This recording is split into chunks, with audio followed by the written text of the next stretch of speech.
ಒಣಗಾಕಿರೋ ಬಟ್ಟೆಗಳೆಲ್ಲ ನೆಂದ್ರೂ ನಂಗೆ ಬೇಜಾರಾಗಲಿಲ್ಲ. So weather ಅಂತೂ ಅಷ್ಟು ಪೀಸ್ಫುಲ್ ಆಗಿತ್ತು.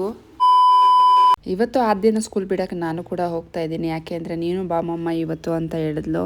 ಸರಿ ಅಂತ ಹೇಳ್ಬಿಟ್ಟು ನಾನು ಹೋಗಿ ಬಿಟ್ಬಿಟ್ಟು, ಹಾಗೆ ನೀರು ಕೂಡ ಖಾಲಿಯಾಗಿತ್ತು ಕುಡಿಯೋದಕ್ಕೆ, ಎತ್ಕೊಂಬರೋಣ ಅಂತ ಹೇಳ್ಬಿಟ್ಟು ಈಗ ಹೋಗ್ತಾ ಇದ್ದೀವಿ. ಇನ್ನು ಸ್ಕೂಲ್ ಹತ್ರ ರೀಚ್ ಆದ್ವಿ. ಹಸ್ಬೆಂಡ್ ನಾನೇ ಸ್ಕೂಲ್ ಒಳಗಡೆ ಹೋಗಿ ಬಿಟ್ಬಿಟ್ಟು ಬರ್ತೀನಿ, ನೀನು ಆಟೋದಲ್ಲೇ ಕೂತಿರು ಅಂತ ಹೇಳಿದ್ರು. ಹಾಗಾಗಿ ನಾನು ಆಟೋದಲ್ಲೇ ಕೂತಿದ್ದೆ. ಆದ್ಯ ನನಗೂ ಬಾಯಲ್ಲಿ ಅವಳು ಸ್ಕೂಲ್ ಕಡೆ ಹೊರಟ್ಲು. ಸೊ ನಮ್ಮ ಏರಿಯಾದಲ್ಲಂತೂ ರೋಡ್ಗಳು ಖರಾಬಾಗಿದ್ದಾವೆ.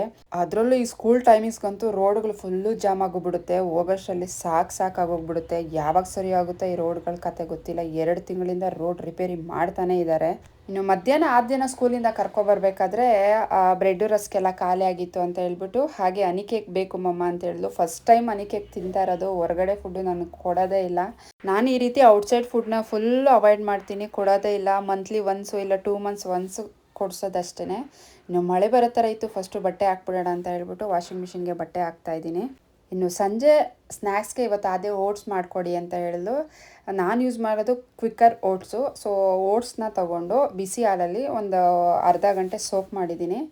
ಸೋಕ್ ಮಾಡಿದ ನಂತರ ಸೊ ಆ್ಯಪಲ್ ಇದ್ದರೆ ಆ್ಯಪಲ್ಲು, ಬನಾನಾ, ಏನಾದರೂ ಫ್ರೂಟ್ಸ್ ಹಾಕ್ಕೋಬೋದು, ಮತ್ತು ಡ್ರೈ ಫ್ರೂಟ್ಸ್ ಕೂಡ ಆ್ಯಡ್ ಮಾಡ್ಕೊಳ್ಬೋದು. ನಾನಿಲ್ಲೇನು ಡ್ರೈ ಫ್ರೂಟ್ಸ್ ಆ್ಯಡ್ ಮಾಡಿಲ್ಲ. ಆ್ಯಪಲ್ ಇತ್ತು ಅಂತ ಹೇಳ್ಬಿಟ್ಟು ಆ್ಯಪಲ್ಲು ಮತ್ತು ಇದಕ್ಕೇನು ಶುಗರ್ ಹಾಕೋದಿಲ್ಲ, ನಾನು ಜೇನುತುಪ್ಪನ ಆ್ಯಡ್ ಮಾಡಿದ್ದೀನಿ. ಈ ರೀತಿ ಮಕ್ಳಿಗೆ ಒಂದ್ಸತಿ ಟ್ರೈ ಮಾಡಿ ನೋಡಿ, ತುಂಬ ಖುಷಿಯಿಂದ ತಿಂತಾರೆ, ಹೆಲ್ದಿ ಕೂಡ ಹೌದು.